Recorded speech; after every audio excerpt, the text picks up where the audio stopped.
जहाँ आपको लगे आपकी जगह नहीं, वहाँ लोगों को दाएं बाएं करके अपनी जगह बना लें। इसमें इतना इमोशनल होने वाली क्या बात है? तुम्हें क्या लगता है गालिब? मुझे लगता है सलाम के बाद ये जूतियाँ खाएगा। हमारे यहाँ मस्जिद में जूते आगे रखें तो नमाज नहीं होती, पीछे रखें तो जूते नहीं होते। सबसे ज़्यादा गुस्सा तब आता है जब मोबाइल चार्जिंग पे लगाओ और घंटे बाद पता चले कि बटन तो ऑन ही नहीं किया था।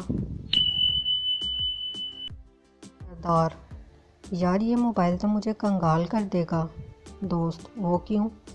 सरदार, हर दूसरे दिन बाद लिखा आता है बैटरी लो। अब तक 20 बैटरियां बदल चुका हूँ। टीचर पप्पू से, अल्लामा इकबाल के इस शेर की तशरीह करो। खोल आँख ज़मीन देख, पलक देख, मशरिक़ से उभरते हुए सूरज को ज़रा गौर से देख।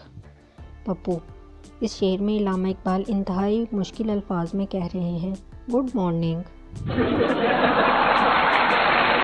मैं जब भी आप सबको ऑनलाइन देखता हूँ तो दिल को सुकून मिलता है कि बेकार सिर्फ मैं ही नहीं, काम धंधा आप सबके पास भी नहीं है।